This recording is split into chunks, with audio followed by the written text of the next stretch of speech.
Canada controls nearly 90% of United States wheat imports, and Mark Carney just showed Donald Trump what happens when you threaten the hand that feeds you. Trump believed wheat was negotiable, a simple commodity he could pressure with tariffs, assuming Americans could buy it from somewhere else if Canada refused to comply. That assumption was wrong. When Trump imposed a 25% tariff on Canadian wheat, Carney did not panic or beg for exemptions. Instead, he redirected Canadian wheat to Mexico, China, and Brazil, countries willing to buy without threats or insults. Today, U.S. millers are scrambling to explain why bread prices are rising, while Canadian wheat ships everywhere except America. The United States imports about 120 million bushels of wheat every year, and Canada supplies almost all of it. Not out of loyalty, but necessity. Canadian wheat has specific protein levels and gluten characteristics required for flour, pasta, and premium bread. American mills are built around these properties. Spring wheat from Saskatchewan and durum from Manitoba are essential. U.S. mills spent decades designing facilities and supply chains specifically for Canadian wheat. It is not interchangeable, and it cannot be replaced quickly. Yet Trump imposed tariffs anyway, hoping to force Canada into concessions on dairy, digital taxes, and trade policy. The tariff was meant to be leverage. Instead, it backfired. In 2024, U.S. wheat imports cost around $784 million. The tariff instantly added nearly $200 million in extra costs. Flour mills faced a choice: absorb the tariff and raise prices, or find alternatives. There were none. Canada is the world's third-largest wheat exporter, shipping to more than 60 countries. Losing the U.S. market meant losing only a small share of exports. For Canada, diversification was easy. For the United States, replacement was impossible. Carney made the calculation quickly. He announced Canada would double non-U.S. wheat exports. What once sounded ambitious became urgent policy as Trump continued threatening tariffs. Canadian wheat soon began moving south, not into the United States, but through it. A highly publicized rail shipment carried Manitoba wheat to Mexico City, with Carney calling it proof that Canada has options. The symbolism was clear. Canadian wheat crossing U.S. territory without stopping. China followed. Carney negotiated agricultural trade deals that included wheat access.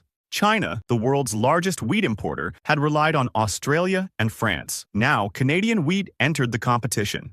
Brazil also showed interest, attracted by higher protein content and consistent quality. Canada streamlined logistics and made overseas shipping easier than crossing the U.S. border. The reality is simple. The United States produces plenty of wheat, but not the right kinds. Pasta requires durum. Premium bread needs high-protein spring wheat.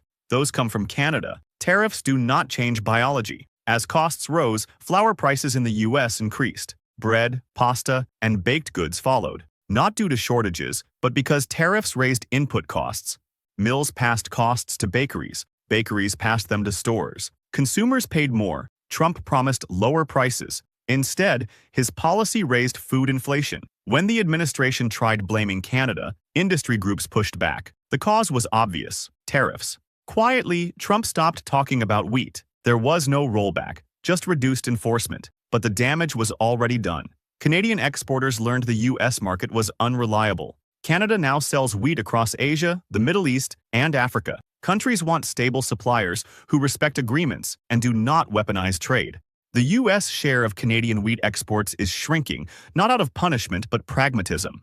Food security means being able to feed your population regardless of shocks.